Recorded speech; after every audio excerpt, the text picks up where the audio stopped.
भगवान देवलोक से धरती पर आए। राजा बलि कहां के?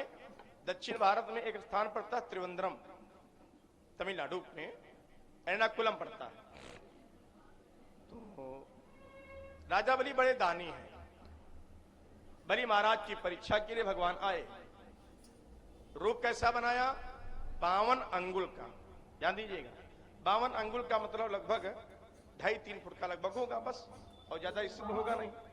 लेकिन इतना सुंदर स्वरूप बनाया, जनेऊ धारण किए हुए, चंदन लगाए हुए, छतरी ओढ़े हुए, कमंडल लिए हुए बलि के द्वार पर आए। आप हैं श्रीमान जी संदीप जायसवाल भगवत प्रेमी, मीरपुर के से शुभागमन है। 101 मुद्राएं अर्पण किए, मंगल में जीवन की कामना है। बहुत बहुत आशीर्वाद। प्रिय भक्तों, सुंदर स्वरूप में गए। राजा बलि से बोले, महाराज हम आपसे कुछ मांगने आए। बोले मांगे। तो बोले मांगने केवल हम 3.5 पग धरती का दान लेना। 3.5 पग, 3.5 पग धरती का दान लेना। 3.5 पग, 3.5 पग धरती का दान लेना। 3.5 पग।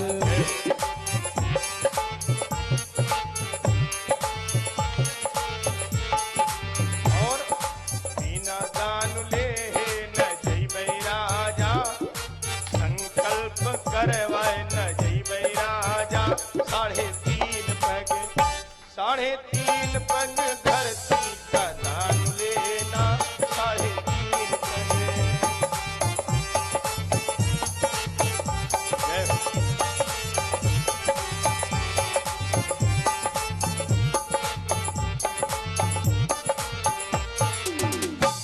जैसे बोले कि हमको केवल 3.5 पैग धरती का दान लेना है। हम माताएं मैंने समझो, बेटियां ध्यान दें। राजा बलि के गुरु महाराज हैं शुक्राचार्य जी। शुक्राचार्य का माथा टनक गया कि 52 अंगुल का व्यक्ति आया है और जमीन मांग रहा है 3.5 अंगुल। गजब! अरे वाह! लल्ला ये हमारी लाडली बिटिया है आर्या वर्मा, श्रीमान आलोक सिंह जी की लाडली दुलारी सुपुत्री है। और इसी के जन्म के उपलक्ष्य में 7 दिवसीय सत्संग है। तो ताली बजाइए तेज आवाज में हमारी बिटिया के लिए। अरे वाह! तो उसके नाम से जो है 251 मुद्राएं इसी चरणों में प्रदान हुई हैं। सद्बुद्धि प्रदान हो, निरोगी काया हो, लंबी आयु हो। राधे राधे। अरे वाह! ताली बजाओ भाई, सब ताली बजा रहे। वाह, बहुत सुंदर। ये जीवन की हमारी तीसरी कथा है जो बिटिया के जन्म पर हो रही। वरना यहाँ लोग मानत थे कि भैया होगी तो कथा कराई, तो के भैया होगा, तो के मुड़ना होगा, तो के छिदना होगा, महाराज तिलक करा दिया। और तो के भंवरी हो गया। अरे महाराज अब तो खर्चा ज्यादा रहा है, जेवर ज्यादा बनवा रहा है, फिर पाता हो तो कराई। हाँ कि नहीं? आप हैं रियो वीडियो अभय वर्मा बारामासी। कल बारामासी सुना चुके हैं। डॉक्टर साहब रामशंकर शर्मा जी बजरंग दल अवध प्रांत के लिख रहे हैं। जय महाकाल जायसवाल जी श्रम अनुभाग 6 से, बापू भवन लखनऊ से हमारे परम भक्त हैं और बड़े ही सरल और बड़े ही प्रिय जितेंद्र वर्मा जी लिख रहे हैं। गुरुजी राधे राधे। इस समय श्रम अनुभाग 6 बापू भवन में आप पोस्ट हैं और इनके ऑफिस में एक एलसीडी बहुत बड़ी लगी है। माननीय सांसद महोदय श्री राजेश कुमार वर्मा जी पिछड़ा आयोग के अध्यक्ष हैं और उन्हीं के ऑफिस में आप हैं। वहीं से आप सुंदर सी कथा देख रहे हैं। जितेंद्र वर्मा जी व्यासपीठ की ओर से आपको बहुत बहुत आशीर्वाद। बबीता वर्मा जी राधे राधे। मालती बैसवार जी, प्रिया जायसवाल जी राधे राधे। गुरु जी अनमोल जी सलेमपुर से देवा से देख रहे हैं। जितेंद्र कुमार जी गुरु जी राम राम। शिवम वर्मा दादनपुर से। अखिलेश कुमार जी राधे राधे। टिंकू राठौर राधे राधे। दीपांशी वर्मा जाटा बरौली से। ललित कुमार विश्वकर्मा जी राधे राधे। रामसागर गुप्ता जी मल्लावा से पूरे परिवार के साथ आप देख रहे हैं। प्राची वर्मा बिटिया बहुत बहुत धन्यवाद। संजीत वर्मा जी राधे राधे। व्यासपीठ की ओर से सभी लाइव देखने वालों को बहुत बहुत साधुवाद, लंबी आयु हो, निरोगी काया हो। अपना अमूल्य समय निकाल करके आप लोग एलसीडी पर अपने मोबाइल पर पूरी कथा को देखते हो, इसके लिए बहुत बहुत आशीर्वाद। हिम से बोले भगवती मैया की। हल्की सी आवाज बढ़ा दी जब संख्या ठीक हो गई, क्योंकि काम बहुत है, आलू की बुआई बहुत जबरदस्त है। इतनी भीड़ में अगर जितने लोग बैठे हों तो सब लोग धन्यवाद के पात्र हों। हाँ, रात में तो घर भीड़ हो जाती है, लेकिन दिन में अगर इतने लोग बैठे हों तो सब लोग प्रणाम करने योग्य हों। व्यासपीठ की ओर से मीरपुर से दादा लोग जो लोग आए हैं, सभी लोगों को बहुत बहुत धन्यवाद। शुक्राचार्य जी के मन में शंका हुई कि 3.5 पग धरती, 52 अंगुल का व्यक्ति, दाल में कुछ काला है। 3.5 पग धरती हुई कितनी भाई? जो 52 अंगुल क्या है तो क्या हम काला बित्तो पर तो नहीं हुआ। शुक्राचार्य का माथा ठनका कि दाल में कुछ काला है, और दाल में नहीं काला, दालन पूरी करिया है। शुक्राचार्य समझ गए कि संकल्प न हो तो मेरे राजा छले नहीं जाएंगे, कि बली महाराज के गुरु जी हैं और गुरु सोचता है कि हमारा शिष्य जो है वो छला न जाए। अब करना क्या है? संकल्प के लिए जब लोटे से जल निकाला गया, ध्यान दीजिएगा, लोटा कौन? तीन बैठी, सुनो ध्यान से। करवा चौथ में यहाँ वो पीतल क्या रहा, लोटा टोटी वाला का है। बहु जी ने कहा तो ये लोटा मुसलमानन क्या रहा है, ये लोटा हमारा है। मुसलमान के लोटा ना है, टोटी वाला लोटा ना जाने कब से चला हुआ। बताओ तुम मुसलमानन क्या रहा ना? उगा गेड़ुआ कहा गेड़ुआ, गेड़ुआ फूट जाए तो फोन के मम्मी क्या कि मम्मी गेड़ुआ हमका ले दियो। पूजे कि हाँ है गेड़ुआ फूट गया है कि नहीं, मंगा लेते हैं। तो कहने का भाव ये है, उसी लोटे से टोटी से जल निकालने के लिए जैसे राजा बलि ने संकल्प के लिए हथेली बढ़ाई, जल डालने चले तो शुक्राचार्य जी रूप बदल करके उसी टोटी में बैठ गए कि पानी जब निकलेगा नहीं, संकल्प होगा नहीं तो हमारे राजा छले नहीं जाएंगे। अब जब रूप बदल करके टोटी के अंदर बैठ गए, भगवान तो अंतर्यामी, सब कुछ जानने वाले समझ गए गुरु महाराज छल कर रहे हो, धोखा कर रहे हो। भगवान लक्ष्मी नारायण विष्णु जी ने उठाई एक सीख और उसी टोटी में धर के कोच, और जैसे सीख कोचीन शुक्राचार्य की बाई आंख में सीख घुसी, एक बल्ब उनका बुझाया गया। जैसे हुई सिंगल लाइट, कोई भगे उमा से टोटी से शुक्राचार्य बाहर निकले, तल तल तल तल पानी गिरे। अति जी बैठी को जना बताओ कि वह गिरुआ में यहाँ उस सीखे काहे लगाई जाती है और लगौती सबको। सुनो, हिंदू धर्म में जितने भी काम किए जाते हैं उसके पीछे कोई न कोई फैक्ट है, कोई न कोई रीजन है। अब यह है कि हम लोग नहीं जानते, तो जितना दादी हमारी पूजत होती है इतना हम पूज रहे हैं। वही फरा दुख्याता बनती है तो हम बना रहे हैं, वही गुलगुला बनती है तो फरा दुख्याता काहे बनाई जाती। दीपावली के दिन जिमी कंद की सब्जी क्यों बनाई जाती?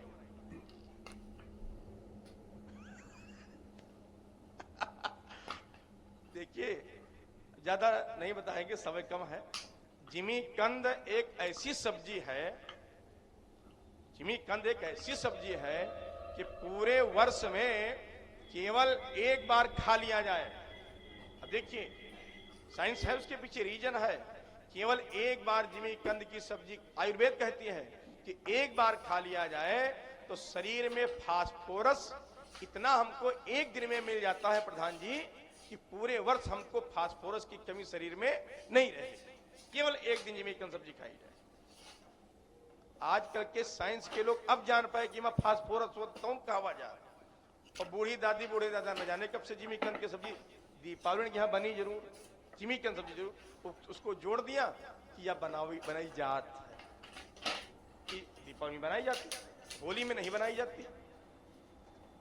मौसम चेंज है, आप होली में मौसम चेंज है तो जितने भी कार्य किए जाते हैं उसके पीछे कोई न कोई वैज्ञानिक कारण है। वो अलग बात है, तब अनपढ़ लोग थे, लेकिन संतों ने बताया, हम लोग करते आ रहे हैं। खैर, सीखें इसलिए लगाई जाती हैं कि या कटोरियम चौर, फिर उसके ऊपर दीपक, और इतना लेके चलती हो। गयो मंदिर के है या आंगना में है कोई घर का, अपनी छत पर रख लियो, अब बैठे हो अपने चांद के टुकड़ा के हदिया खे खातिर। भजन कीर्तन हो रहे हैं, 4 घंटा बीत गए। जब अपने टिल्लू पापक देख लियो तो के फिर कलश लेके चलो, अगर सीखे न लगाओ और उमा को कोनो शुक्राचार्य बैठ जाए, कोनो खनखजूर बैठ जाए, छिपकली बैठ जाए और लेके चलो खनखजूर तुम्हारे कान में चला जाए। बताओ, नीचे वहां पानी पिया हुआ जाते, वहां पानी पिए अस्पताल में सीखे लगा देंगे कि कोनो खुराफाती आदमी जीव जंतु इमा भाई। हम लोग ऊपर तो ढक दिए, लेकिन टोटी भी ढक दिया, लगा दिए सीख। और सीख जो है ये आयु को लंबी का एक द्योतक है। जैसे धान के लावा जो है, जब लाई डाली जाती है विवाह में, तो धान जो है हरा भरा का संकेत है, जौ जो है हरी भरी की संकेत। 7 दिन की कथा हो, जितने लोग जानते हो तो समझो, न जानते हो तो ज्ञान लीजिए। चाहे कथा कोई करा रहा हो, कोई करा रहा हो, ये जो गंगा जी बनाई जाती है, इसमें अपनी कुंवारी बिटिया से जो जिसका विवाह न हुआ हो, उस बिटिया को जरूर भेज देना चाहिए कि जाओ बिटिया 4-5 दाने जौ के अपने हाथ से लगाओ। ये नियम बना लेना चाहिए, बलौवा का इंतजार नहीं करना चाहिए, बिटिया को भेज देना है। यही है गंगा में जौ बोना। इलाहाबाद, कानपुर, प्रयागराज बोने कोई नहीं जाता, क्योंकि इस समय 33 करोड़ देवताओं का आवाहन है। और इस गंगा में जिसकी जौ हरी हो जाए 7 दिन में, तो समझिए सभी देवताओं का वास, गंगा मैया उसमें विराजमान हुई। तो ये तो कुंवारी कन्याओं के द्वारा जौ लगाई गई, उनका जीवन मंगलकारी होगा। और जो कलश रखे जाते हैं, इस कलश को सुहागिन स्त्रियां, जैसे विवाह में कलश गूंथा जाता, तो जब कथा हो तो मोहल्ले की, घर की सब देवियां इकट्ठा होकर के उस कलश को गूंथना चाहिए, रखना है। ब्रह्मांड का संकेत है कलश। कोई करता नहीं है, न कोई जानता है। हाँ, खैर, ये सब होना चाहिए, ये अनुष्ठान चल रहा है। अगर जौ हरी न हो तो पूजा पाठ सही नहीं हुआ। अगर कलश हरा न हो, समझिए भाग्य कोई गड़बड़ है। इसे संकेत है देवताओं के आने के, अंश आया है तब जाकर के हरी हुई है, पर हरी हरी नहीं होती। हाँ,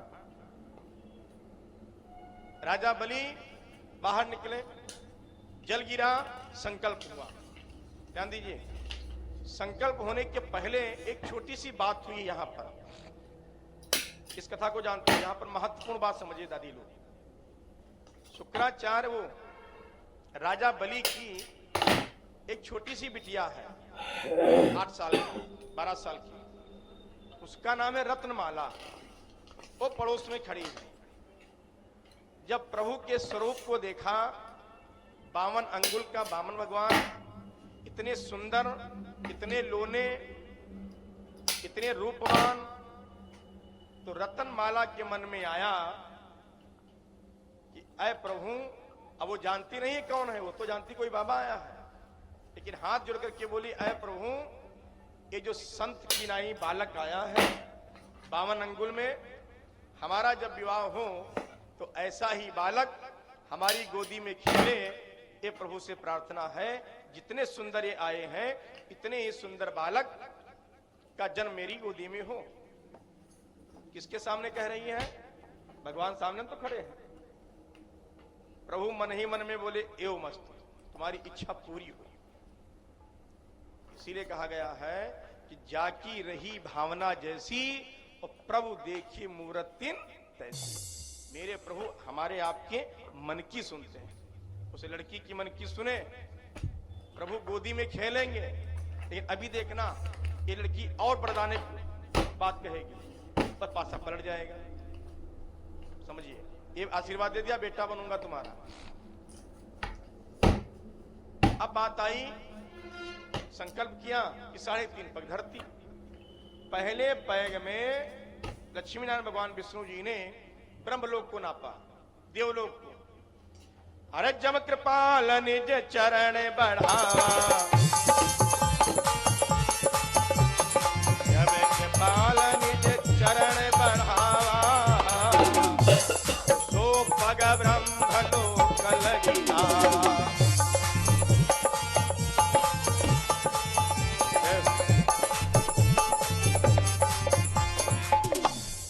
पहला लोग ब्रह्म जी के वहां गया, ब्रह्मा जी ने देखा कि लक्ष्मी नारायण भगवान विष्णु जी का पैर आया है, लाओ हमको सेवा करनी है, स्वागत करना है। कमंडल से निकाला जल, लक्ष्मी नारायण विष्णु जी के पैर के अंगूठे को धुला, और जैसे ब्रह्मलोक में सेवा करने लगे, प्रभु कहाँ है? दक्षिण भारत में धरती पर। तो नीचे से बोले, ब्रह्मदेव आपने आतिथ्य सत्कार किया है, आपको बहुत बहुत धन्यवाद। और प्रभु ने जब आशीर्वाद दिया तो लक्ष्मी नारायण भगवान के पैर के अंगूठे से एक पानी की धारा निकली। तो ब्रह्मा जी चौंक पड़े, अरे ये तो प्रभु की लीला। तो अपने कमंडल में उस धारा को रोक लिया, और जब कमंडल में धारा आई तो देखा कमंडल के अंदर एक छोटी सी कन्या घूम रही है। ब्रह्मा जी ने उस बिटिया को निकाला और उसका नाम रख दिया गंगा। वही गंगा मैया जब राजा भगीरथ अपने पुरखों को उद्धार के लिए साधना किए, तो गंगा मैया पूरे पवन वेग के साथ चली, और पूरे वेग के साथ अगर गंगा मैया आ गई होती तो पूरा संसार ही बह गया होता। तो भोलेनाथ शिव जी से प्रार्थना की कि गंगा के वेग को रोको। तो भोलेनाथ शिव जी ने अपनी जटाओं को खोला, तो गंगा जी को जटाओं में स्थान दिया और जूड़ा बनाया।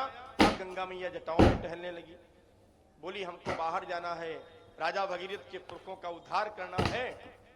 तो भोलेनाथ शिव जी ने अपनी जटा से एक धारा निकाली, और वही एक धारा गोमुख से निकल करके बहते बहते बहते बहते बंगाल की खाड़ी में जाकर के समापन हुआ। महादेव जी बोले, भवानी इस प्रकार से बेटी कौन? भगवान विष्णु जी की गंगा मैया बिटिया है कि प्रभु चरणन गंगा उपजाई, उद्दा से प्रभु की सुता कहाई। इसलिए प्रभु सोच रहे हैं कि गंगा मैया मेरी बिटिया है और इसके ऊपर हम पांव नहीं उठा सकते। अच्छा, एक बात और जो रह गई उधर, पहले लोक में, पहले पैर में ब्रह्मलोक, फिर दूसरे में पृथ्वी, तीसरे में पाताल, तीनों लोग नाप लिए। अब जमीनें नहीं बची, और ना मांगा कितना है? 3.5। बोले महाराज आधा कहां नापे, बताओ आधा कहां? तो पड़ोस में खड़ी थी रत्नमाला, इसके इतनी गुस्सा लगी कि यू जोन बाबा आवारा है, यू इतना नीक रहा है, इतना सुंदर रहा है, जी काम सोचरन इतनका हमार भैया हो, हमार लल्ला हो, और जू तो चाहते जितना नीक है उतना अंदर से करिया। मन करता है इसको कच्चा चबा जाऊं, अभी मेरे पिता को बर्बाद कर दिया। प्रभु सामने खड़े, प्रभु बोले एओ मस्त, तुम्हारी यह इच्छा पूरी हुई, कच्चा हमका चबाया है। समझिए ध्यान से, यही लड़की अगले जन्म में पूतना बनी है। द्वापर में पूतना बनी, पहले प्रभु गोदी में खेले, फिर जो दूसरा मांगा कच्चा चबाऊं, और जब दूध पिया तो छठी वाले दिन पूतना का वध किया। बहुत से चरित्र जो है राम जी के वो ट्रांसफर हुए हैं रामादल के द्वापर में। बहुत से चरित्र ऐसे, यहाँ के श्राप वहां का वरदान, वहां का वरदान यहाँ का श्राप। खैर, बोले बताइए आधा पैर कहां नापा जाए? राजा बलि इतने बड़े समर्पित व्यक्ति, इतने महान दानी, बोल पड़े सर से लेकर के पीठ तक ये आधा पैग आपका नाप सकते हो। लेट गए, नाप लीजिए। तो जिसकी देने की इच्छा होती है वो अपनी बुद्धि से दे सकता है। वरना जमीन मांगी थी, जमीन तो चली गई थी, अब कहते महाराज नहीं बची। यहाँ आदमी 3 दा जेब हाथ डाला तो कै रुपया चढ़ाई, 11 चढ़ाई, कि 51 चढ़ाई, 100। अरे हटाओ आलो भैया, कथा करे करिए, पैसा दे करिए, 1 रुपया डाल दियो, जय भगवान कर लिया। अभी काम चलावा जाता है। हिम शिवले शंकर भगवान की। प्रभु बोले राजा बलि हम तुमसे बड़ा प्रसन्न है। वाह, बहुत बड़े दानी हो, मानसिक रूप से बड़े स्वस्थ हो। अब मैं प्रसन्न हूं, तुम वरदान हमसे मांगो। अब देखो भगवान बोले वरदान तुम मांगो हमसे। तो राजा बलि बोले प्रभु अगर प्रसन्न है, अगर वरदान देना चाहते हो तो एक वरदान हमको ये दे दीजिए कि हम जब प्रातः काल अपने राजमहल से बाहर निकले तो आप हमको सुबह सुबह दर्शन दे दीजिए। ये दक्षिण भारत की कथा है, बड़ी विचित्र बात है, अच्छी बात बताने जा रहे, समझिए। बोले प्रातः काल में दर्शन दे दीजिए। प्रसन्नता में प्रभु बोल पड़े आशीर्वाद, कल्याण हो, देंगे दर्शन। बात पड़ी रही और जब सुबह हुई तो राजा बलि का जो राजमहल है उसमें दरवाजा है 72। अब राजा बलि के राजमहल के गेट पर प्रभु खड़े। अब सोचे कौने गेट से राजा बलि निकले, प्रभु दर्शन ही नहीं दे पावे, दौरे दौरे घूमे कि कौने गेट से निकले हैं, कौने गेट से निकले हैं, एंट्री गेट कौन है। महीना भर हो गया दर्शन नहीं दे पाए, और जब तक दर्शन नहीं देंगे तब तक लौटेंगे। अब क्षीर सागर में लक्ष्मी भैया इंतजार करें कि हमारा गया रहा नीचे परीक्षा लिए, कोई आए नहीं। नारद जी बोले जाओ जौन परीक्षा लिए गे रहा है वहां परीक्षा उदय ही रहे। बोले मतलब कहीं चक्कर बते आवे कितना, उनकी अच्छी खासी नौकरी लाग कहीं काहे के कहीं गेट कीपरी के।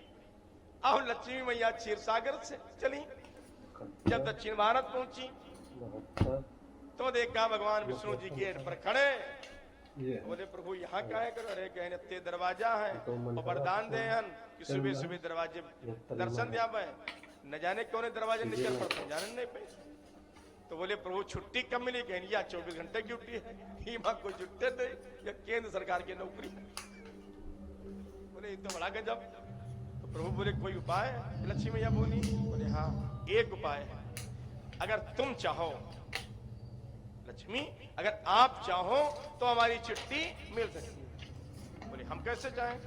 बोले राजा बलि की कोई बहन नहीं और तुम जाओ बहन बन जाओ और राखी बांधो, और भाई रक्षा बंधन के बदले में कोई ना कोई गिफ्ट देता, वह छुट्टी हमारे मंगा ली। समझो ध्यान से, दादा लोग ज्ञानी लोग। अब लक्ष्मी मैया भेष बदल करके आई एक देवी का। राजा बलि से बोली महाराज रक्षाबंधन का दिन है, आपसे निवेदन है, हमारे एक तो भाई नहीं है, हम राखी बांधना चाहिए। राजा बलि प्रसन्न हो गए कि कोई लड़की हमको भाई मान रही है, चलिए बांधिए।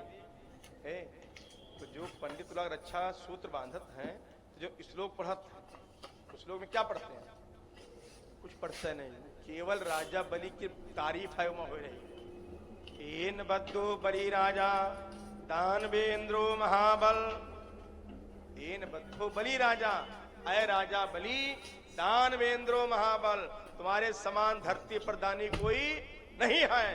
ये लक्ष्मी मैया बोली राखी बांधत समय, एन बद्धो बलि राजा दानवेंद्रो महाबल, तीन त्वान अंधमन्नाथ रक्षे माचल माचल। भैया हम तुम्हारा अच्छा करी और तुम हमारा अच्छा करो। जब राखी बंध गए तो राजा बलि बोले नीचे से कोई उपहार मांगो। तो लक्ष्मी मैया बोली भैया उपहार अगर देवैये हो अपार मन यू कहा दे कि अपने जीजा के यहाँ छुट्टी दे दी। तो राजा बलि बोले जीजा के यहाँ छुट्टी दे दी, कौन जीजा, अरे कहीं जो द्वारे गेट कीपरी करत है वो तुम्हारे जीजा हो मुर्गी मैडम। तब राजा बलि सोचे गजब, जिसके बहनोई लक्ष्मी नारायण विष्णु जी हो और जिसकी बहन लक्ष्मी हो तो हमारे समान धरती पर भाग्यशाली कौन है। तब भगवान विष्णु जी को छुट्टी मिली। हिम से बोले राधा रानी की, लक्ष्मी नारायण भगवान की। तो प्रभु सोच रहे हैं कि गंगा मेरी बेटी है तो सुता के ऊपर पैर उठाना, के ऊपर पैर उठाना, रुकला जना सही जाना।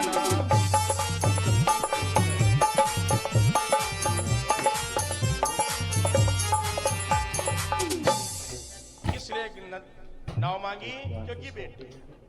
एक अंतिम बात और बता दें, ज्यादा लोग समझिए। कथा जानते हो, लेकिन विशेष बात उसमें समझ लीजिए बस। ये जो केवट है ये पिछले जन्म का कछुआ है। सब लोग जानते हो कि पिछले जन्म का कच्छप है। तो यहां पर एक प्रश्न ये आता है, क्षीर सागर में प्रभु लेटे हैं और एक कछुआ बार बार भगवान के पैर छूने आ रहा है। जैसे बाएं पैर को छूने चला तो लक्ष्मी जी बाएं पैर को दबा रही थी, और जैसे बाएं पैर को स्पर्श करने चला एक कछुआ तो लक्ष्मी जी ने घुरक दिया, सावधान, ये पैर हमारा है। तो कच्छप लौट आया, सोचने लगा जो दाहिना पैर है वो फ्री में पड़ा है, लाओ उसको हम दर्शन करें। कि जस पन्नग के गयऊ पछारी, जस पन्नग के गयऊ पछारी, तो तुरत ही से सदीन उपकारी।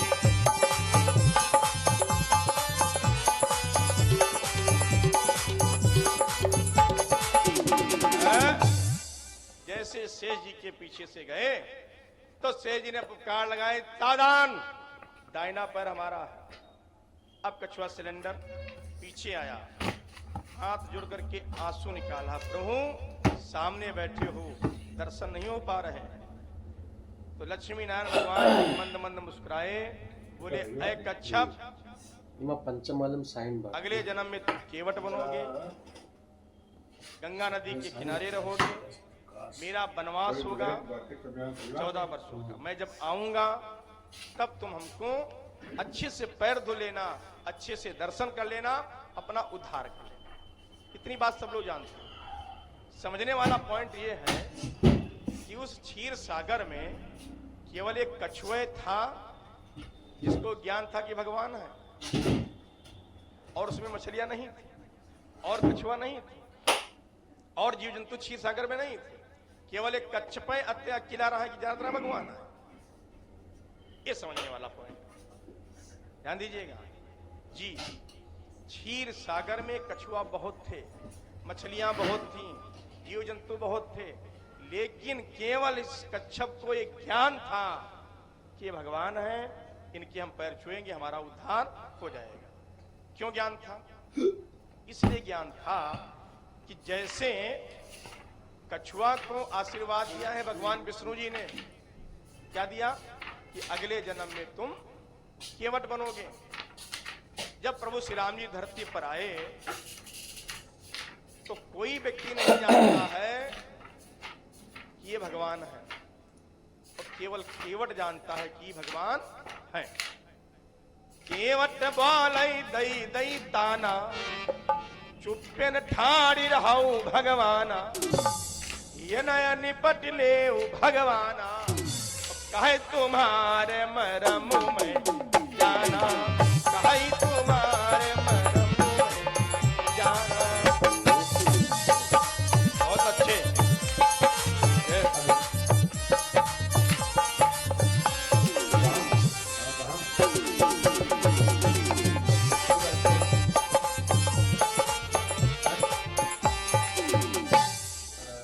भगवान से लड़ाई कर रहा है कि आपके पैरों को धुले बिना नहीं पार करेंगे, आपके मरम को जानते। मरम माने मैं जानता हूं यू आर गॉड, मैं समझ रहा हूं कि आप भगवान हो।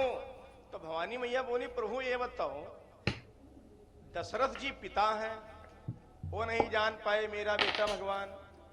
कौशल्या मैया ने गोदी खिलाया, वो नहीं जान पाए मेरा बेटा भगवान।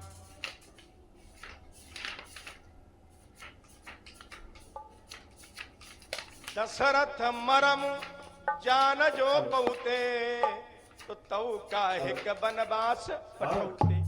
अगर जान जाते मेरा बेटा और कौशल्या जान जो पहुती, कौशल्या जान जो पहुती, तो काहे बारी बारी खिलौती। जय हो।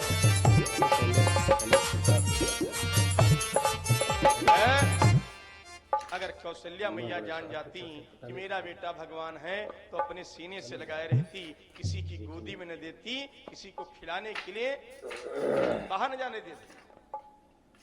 मां नहीं जान पाई बेटा भगवान, दशरथ जी नहीं जान पाए बेटा भगवान। 2 टके का नौकर कह रहा है कि चुप्पन ठाड़ रहो भगवाना, ये नहीं निपट लियो भगवाना, कहे तुम्हार मरम में जाना, हम जाने तुम भगवान आओ। ये कैसे जान गया? समझो कैसे जान गया। भगवान लक्ष्मी नारायण विष्णु जी ने कहा था कि ऐ कच्छप, जब तुम केवट बनोगे तो केवल तुमको पता चलेगा कि हम भगवान हैं, तुम जान जाओगे कि मैं लक्ष्मी नारायण विष्णु हूं। तो कछुआ को कैसे ज्ञान था कि भगवान आए? और कछुआ को नहीं बता ना, केवल इस कच्छप को बताता। कैसे बताता ये समझ लीजिए बात। ये जो कछुआ है ये पिछले जन्म में, मतलब 3 जन्मों की कथा है। कच्छप के पहले ये एक बहेलिया था, समझिए ध्यान। रोज शिकार करने जाता। इसका नियम था अपने साथ में थोड़े दूध और थोड़े चावल ले जाते। रात हो जाएगी तो खीर बना करके हम खा लेंगे, प्रतिदिन का नियम। एक दिन की बात, चावल इधर कमर में बंधे पोटली और दूध का लोटा इधर कमर में। शिकार करते करते अंधेरा हो गया। तो एक पेड़ है बेल का, और बेल का पेड़ बहुत बड़ा है, शाखाएं मोटी मोटी। सोचने लगा इसी बेल के पेड़ के ऊपर चढ़ करके एक मोटी डाल पर आराम करेंगे और कोई जंगली जानवर भी रात में नहीं काट पाएगा। सोएंगे, सुबह भोर होगा तब जाएंगे। जंगल बहुत एस्टिमेट हो गए हैं। पेड़ पर जब चढ़ने लगा, और इस पे आपके साइन भी छूटे हुए हैं। एक लकड़ी का खोंचा लगा और पोटली चावल की चावल बिदक गए। सोचने लगा आज भाग्य में भोजन नहीं लिखा है, चलो ठीक है दूध है, दूध पीएंगे तो रात में सो जाएंगे, नींद आ जाएगी। डाल पर बैठा तो इधर बैठा रहा और न जाने उसकी नींद कब आई, उसी पड़ोस में लेट गया। और जब करवट बदली तो लोटा भी सब कुछ पता नहीं चल रहा है, जा रहे हैं सब नहीं जा रहे हैं। अरे सोते समय जान न पाया कब दूध निकल गया। हाँ, रात के 12 बजे जब इसने फिर दोबारा करवट बदली तो पेड़ थोड़ा हिला और 2-3 बेल पत्र रात के ठीक 12 बजे नीचे गिरे। और पेड़ के नीचे जंगल में पत्तों में छिपे हुए एक शिवलिंग की स्थापना थी। जब बेलपत्र गिरा तो भोले बाबा कैलाश पर्वत पर, और भोले बाबा के नाव भी भोले हैं, इतने भोले हैं कि बेचारे जाने नहीं पाए। सोच चला रात 12 बजे कोनो बेलपत्र दे रहा, 9 बजे दूध चढ़ा रहा, 11 बजे चावल गिरे का मतलब प्रकट हो गए, वरदान मांगो। तो बहेलिया की नींद टूटी, बोला रात में कौन कहा था वरदान मांगो? तो देखा सामने भोलेनाथ शिव जी। देखो भोलेनाथ शिव जी का नाम, इनके नाम में लिखा है नाथ। जितने लोग बैठे हो कोई की पूजा न करो, कुछ न कर पाओ तो भोले बाबा का नाम जरूर ले लो। पैसा ज्यादा तो 1 लोटा जल तो सबको मिलवाई करी। और हर कुलिया में यहाँ, हर गली में यहाँ, कुआं पर यहाँ, घरतरी पर यहाँ 4-5 ने तो धरे होता है कि नहीं? ले जाके 1 लोटा जल डाल दियो, न पैसा लागी न कुछ लागी। भोले बाबा 1 लोटा जल तो सभी समस्याओं का हल। आदमी क्या कहता है, महाराज अब की बार हम बद्रीनाथ गए थे, अब की बार हम गंगा सागर हो आए, अब की बार हम वैष्णो देवी हो आए। आदमी दुनिया दुनिया टहल आता है और जो पड़ोस में मंदिर है उसमें जल चढ़ाने नहीं जाता। एक बात तो बता दे, शास्त्रों में लिखा है कि चाहे दुनिया दुनिया पूर्णागिर, वैष्णो देवी, गंगा सागर, मथुरा, काशी, कांची, अवंतिका, रामेश्वरम, चाहे जहां जाओ, अगर पड़ोस में मंदिर है तो आपने जल नहीं चढ़ाया है, आपकी वो तीर्थ यात्रा 0 सन्नाटा, 1% का आपको फल नहीं मिलेगा। तो आदमी कहेगा कि महाराज अब की बार हम अमरनाथ यात्रा गया, अब की बार हम वैष्णो देवी गए थे, अब की बार हम जम्मू कश्मीर गए थे, बालाजी के वहां टहल आए, और जो सुड़िया वो मंदिर है वहां कुत्ता घूम रहा, कोई मतलब नहीं ना। अगर मेरी माँ और मेरे पिताजी प्यासे हैं तो फिर कथा में 2 घंटा 2 दर्जन क्याला चढ़ाओ, कोई मतलब नहीं। या चाहे 1000 रुपया चढ़ाओ, चाहे 500 चढ़ाओ, मम्मी क्या तुम 10 रुपया नहीं दे पाओ, कोई मतलब नहीं। इसलिए जो पड़ोस में मंदिर है उसमें जाने की आदत बनाई, खावा नहीं करना, हमको जाना है। जब पड़ोस के मंदिर को जाओगे तब तीर्थों पर जाने का परिणाम मिलेगा। ये दिन क्यों बनाया गया मंगलवार, शनिवार, रविवार, कि अगर कभी न जा पाओ तो एक दिन ही हनुमान जी के मंदिर चले जाओ, मंगलवार के दिन, सोमवार के दिन शंकर जी के वहां चले जाओ, सूर्य नारायण को रविवार के दिन। दिन उन लोगों के लिए बनाए गए हैं जो कभी नहीं जाते, और जो रोज जाते हैं उनके दिन उनका कोई मतलब नहीं, कोई तारीख नहीं, वो तो रेगुलर होता ही है। इसलिए हमको एक करना है। जैसे हाँ बात कर रहे थे कि भोलेनाथ शिव जी के नाम में लिखा है नाथ। नाथ माने केवल भोलेनाथ ऐसे देवता हैं जिनकी पकड़ है बड़ी मजबूत। नाथ माने हो तो मजबूत पकड़, इनके सम नाम में लिखा है नाथ। हमारे साथ बोलो भोले, तेज बोलो भोले, केदार, बद्री, ना पशुपत। नाथ माने मजबूत पकड़। इसे जो भाई सेवा कूद ज्यादा नहीं या गैया ज्यादा कूद के नाथन दिया, वो जो नाथ हो वो पकड़ है मजबूत। भोले बाबा के जो भक्त, जो महाकाल के भक्त होते हैं, वो एकदम भोलेनाथ मजबूती से पकड़ते। बोले वरदान मांगो तो बहलिया हाथ जोड़ करके बोला महाराज, न कोई पूजा, न कोई पाठ, न कोई मंत्र, न तो कोई व्रत, तो आप इतने भोले हो, अगर हमको दर्शन दे रहे हो तो न जाने कौन से पुण्य जाकर थे। एक केवल वरदान मांगना है। क्या बोल पड़े, जीवन में बहुत जीव हत्या की है, मैं बहेलिया हूँ, बहुत शिकार किया है, आप हमें इस पाप से मुक्ति कर दी। तो भोलेनाथ शिव जी बोले, ऐ बहेलिए, सबसे बड़ा पाप है जीव हत्या का। प्रभु की बनाई हुई प्रकृति से तुम खिलवाड़ कर रहे थे, तुम बहुत बड़े पापी हो, तो एक जन्म में तुम्हारा उद्धार नहीं होना ना। अब सुनो, तुमको हम वरदान दे रहे हैं, तुम कछुआ बनोगे क्षीर सागर के, केवल तुमको ज्ञान रहेगा कि लक्ष्मी नारायण भगवान हैं, और उनके जब तुम पैर स्पर्श कर लोगे और जैसे तुम पैर छूओगे तुम्हारे जन्म जन्मांतर के पाप कट जाएंगे। ये ज्ञान दिया भोलेनाथ शिव जी ने। कच्छप कहाँ का बनाया? क्षीर सागर का। भाई मंदिर का पुजारी बनना भी कठिन है। लोग केवल दर्शन करने जाते हैं और वो व्यक्ति मंदिर का पुजारी होंगे जो मंदिर का पुजारी बना बैठा। हम और आप लोग भी भाग्यशाली हैं, हमको आपको ज्ञान है। इतने लोग बैठे हो, क्या सूर्यामो में कितने लोग हैं? बहुत से लोग हैं। भाई क्षीर सागर की कछुआ वाली स्त्री है, जिसको ज्ञान है, जिसकी भाग्य में है, वो पंडाल में आता है। भाग्य में नहीं है तो नहीं आएगा। हम अगर आ गए तो समझिए भगवान की असीम अनुकंपा है तो हम यहाँ आए हैं। पूरा पैसा हमारे मामा जी का लग रहा है, ऑफिस का। आज छुट्टी हो गई है हॉस्पिटल से, तो आज थोड़ा मन प्रसन्न है कि अब खतरे से बाहर, इच्छा होगी तो आ जाएंगे, कल यहाँ बैठेंगे। मान लो ज्यादा कमजोरी रहेगी तो घर में रहेंगे, कोई दिक्कत नहीं, लेकिन टेंशन से तो मुक्त है। पैसा उनका लग रहा है, तैयारी उनकी पूरी, कथा होगी, बैठ नहीं पाए, माने थे और सुनेंगे बढ़िया। चाह करके भी हम नहीं कर पाते। असीम अनुकंपा है प्रभु की कि हम यहाँ पर बैठे। इस कछुआ का केवल ज्ञान भोलेनाथ शिव जी की आशीर्वाद के द्वारा हुआ। अब ये पांव छू रहा है तो भगवान विष्णु जी ने ज्ञान दिया। जब तुम केवट बनोगे तो केवल तुमको ज्ञान रहेगा कि हम भगवान हैं। महादेव जी बोले, भवानी सुनो कि आये वो कच्छप कई तब ध्याना, आयो कच्छप कई तब ध्याना, मांगी ना उन केवट नाना।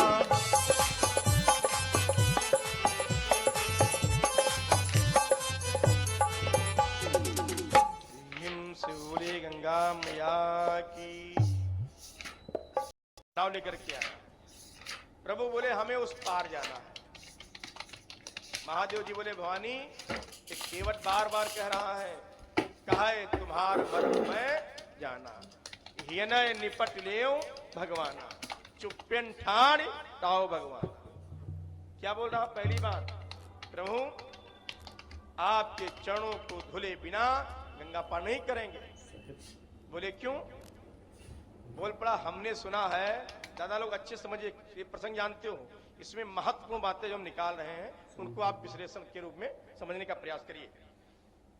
केवल कहने लगा प्रभु हमने सुना है कि चरणों की रज का ये प्रभाव, आपके पैरों की जो धूल है उसका प्रभाव ये है कि चरणों की रज का ये प्रभाव जब पत्थर और शिला पर है। हमने सुना है कि आपने पत्थर को एक महिला बना दिया आपके पैरों की रज पा करके, तो हमारी नवैया तो लकड़ी की है, अगर आप इस पर पांव धर दोगे तो घर में याग मैडम है द्वासर हो जी तैयार।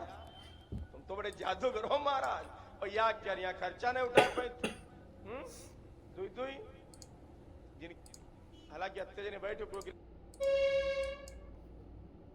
जिनके दुई हुए तो उनके दिल से पूछो।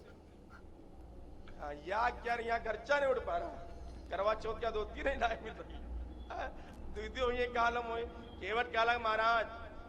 चरणों की रज का ये प्रभाव जब पत्थर और शिला पर है, तो मेरी काठे की नैया पग धरते ही छू मंदिर है। जय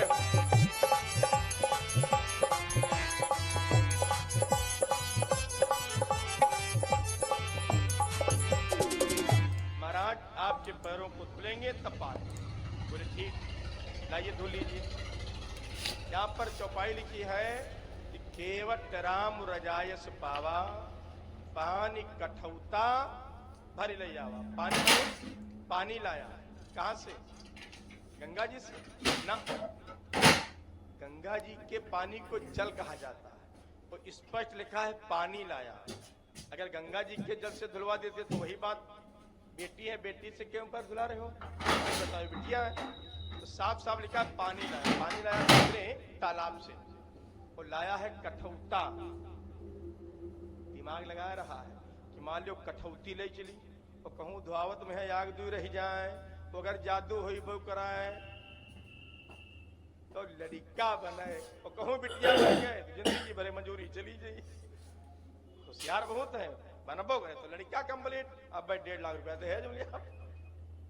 अब जब ढूंढने लगा तब समझिए जरा अच्छे से, केवट भगवान को चेक, जैसे पैरों पर जल डाला तो जल भगवान के पैरों पर पड़ा और लुढ़क गया। क्यों? क्योंकि जल है प्रकट, जल है प्रकट, और मेरे प्रभु हैं प्रकट। हमारा आपका शरीर माया का है, लेकिन प्रभु का शरीर माया का तो है नहीं।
हमारे हाथ में पानी लग गया, ये पानी लिपट गया, क्योंकि हमारा शरीर माया का और ये जल है प्रकृत, तो माया में प्रकृत लिपटती है, लेकिन प्रकृत प्रकृत में नहीं लिपटती।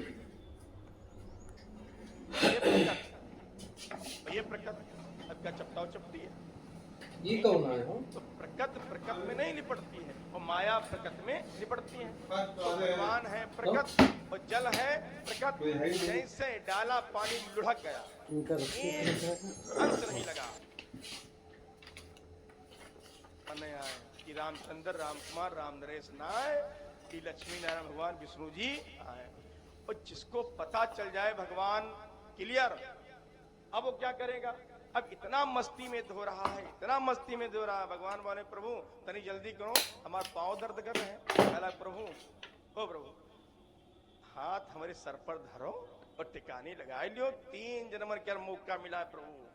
है अब लक्ष्मण जी के गुस्सा लगा, कहा भैया नहीं हटत नहीं, क्या नीचे गरम गरम दियो सही हो जाए।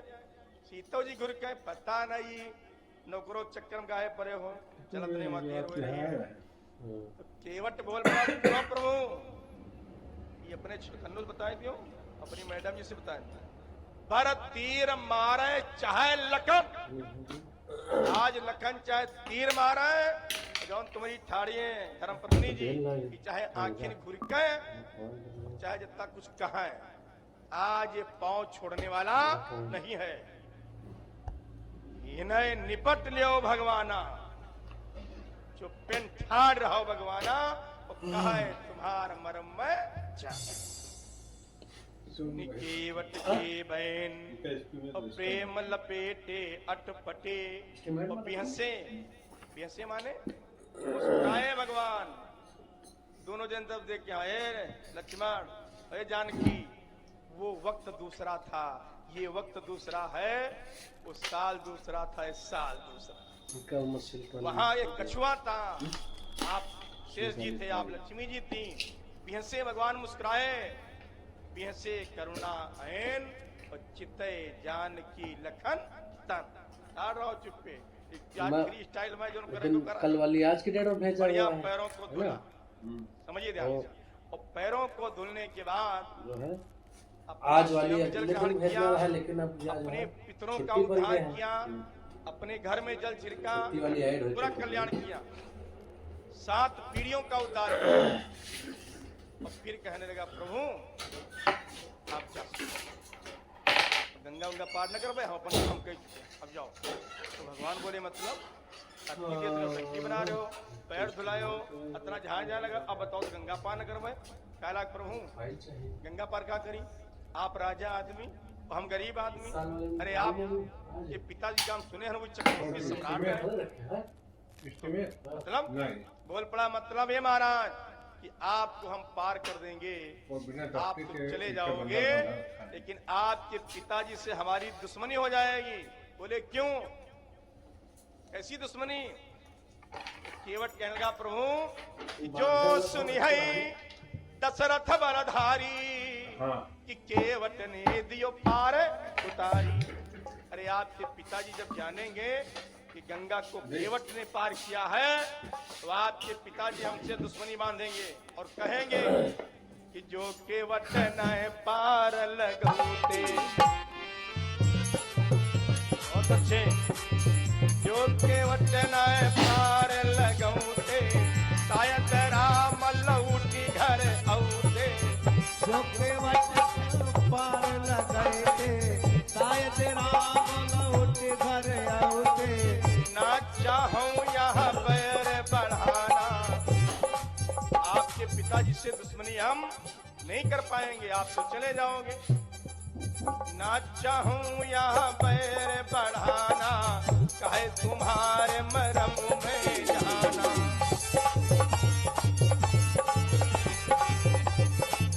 बहुत अच्छे, नहीं पार करेंगे। बोले मान जाओ, पार कर दो।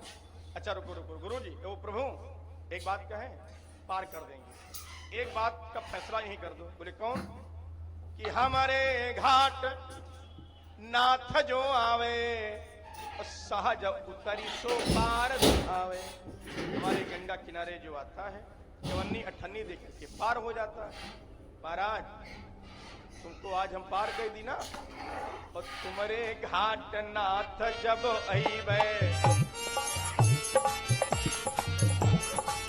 तुम्हारे घाट नाथ जब अइबे, हुआ सहज नहीं उतरन पउबे।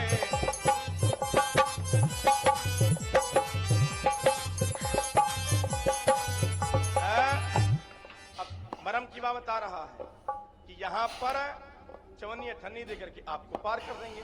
तुम तो चले जियो महाराज, अपन काम निपटाए, लेकिन हम जानते हैं आपके वहां जब हम आएंगे, गुप्त विचित्र गुप्त यमराज हमसे हिसाब मांगेंगे। तो हम बड़े पापी हैं महाराज, न जाने हमको नरक में डाल देंगे। तो वैसा है, इरादे क्या कहे, तो हम ये गंगा नदी के मल्लाह, वो आप भवसागर के मल्लाह। अगर आप पक्का वादा करो कि आप वहां पार कर दोगे तो तुमका हम पार कर दें, यहां आपको हम पार कर दें, वहां आप हमें भवसागर से पार कर दें। अब देखो केवट कहाँ व्यवस्था कर रहा है धरती पर, यहाँ का कल्याण कर लिया और वहां की व्यवस्था। जितने दिन बैठे कथा सुन रहे हो, आ रहे हो यो हुआ कल्याण।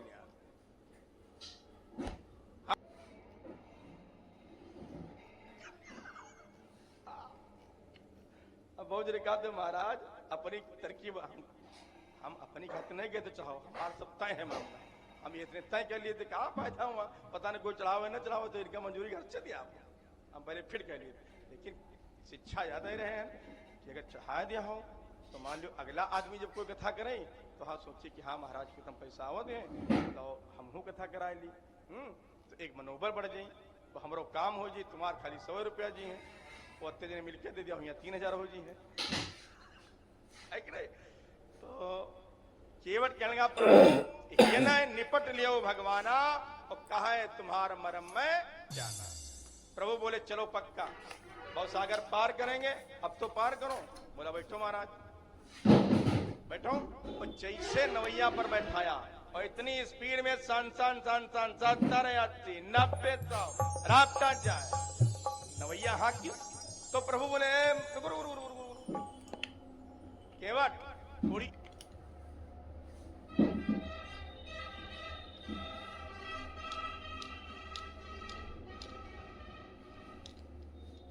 तो मरम की बात बोल रहा है। क्या मरम बोला फिर? प्रभु हम आज जानते हैं कि नवैया क्या, अगर हम उल्टा चाहिए तो या न उल्टी बोले, मतलब केवट कहने का प्रभु तीनों लोकों के स्वामी जिसकी नवैया पर बैठे हों कि जब राम बलि है नौका पर, डरने की कौन जरूरत है। नहीं, जैसे हमारी मोटरसाइकिल पर यहाँ माननीय विधायक श्री साकेंद्र प्रताप वर्मा जी बैठे हुए हैं, प्रधान जी कि कोतवाल की हिम्मत है कि हमारी मोटरसाइकिल के चालान काट दे जी, ये नवैया भगवान है। बोले हमको डर लग रहा, ना ना ना, भगवान अपने लिए नहीं बोले, क्योंकि सीता मैया नवैया पर पहली बार बैठी तो प्रभु सोचे कि मार काटे जा रहा है। माननीय नरेंद्र मोदी जी प्रधानमंत्री जी अगर जौने ऑटो वाले रिक्शा पर हम बैठ लिए तो हमका लगा तो वो जिंदगी भर तो उधरी। अरे युद्ध फोटो में सबका देखा है कि मोदी जी हमारे साथ बैठा है, है? तो आज केवट इतना प्रसन्न है कि 3 जन्मों का प्रभु मेरी नवैया पर स्पीड तो बनाएगा ही, लेकिन डर रही हैं सीता मैया। और सीता मैया ने नहीं कहा, लेकिन प्रभु ने जाना कि मेरी पत्नी डर रही है, बेचारी अब कह नहीं पा रही है। तो अगर कहा तो केवट जो मैं हंसे लगी कि मैं डमट्टी डरपोक, तो प्रभु स्वयं बोले कि हम डर रहे हैं। केवट बोला ना, कि जब राम बलि है नौका पर, डरने की कौन जरूरत है। मांझी मत डर मझधारा में, डरने की आज न सूरत है।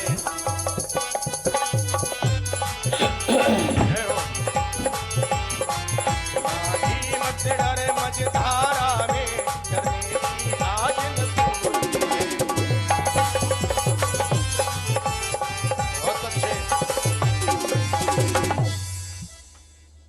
गंगा नदी के पार हुए तो एक वहां पर सुंदर सी चौपाई लिखी है कि उत्तरी हाड़ भय सुरसरी रेता सीय राम गुह लखन समेता। समझे ज्ञानी लोग? अंतिम बात, जब नवैया पर से उतरे तो पहले किसको उतारा है? सीय माने सीता जी। सीता जी को नवैया पर से उतारा है। सीय, फिर प्रभु श्री राम जी।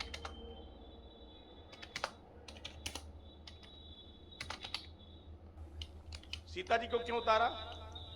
चौपाई ज्ञान दे रही है कि हमारे साथ लेडीज सवारी हो, परदेश जाएं तो पहले लेडीज सवारी को सवारी पर से उतारना है। ये प्रभु शिक्षा दे रहे हैं। और अगली चौपाई क्या लिखी है?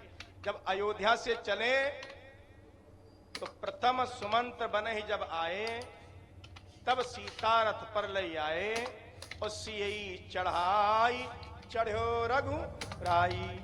पहले सीता जी को चढ़ाया, फिर प्रभु श्री राम जी चढ़े। और यहां जब उतारा तो सी राम गुह लखन समेता। क्या गिने रहा है? फतेहपुर स्टेशन पर ट्रेन रुके नहीं पाई, ट्रेन रुके नहीं पाई और टिल्लू मम्मी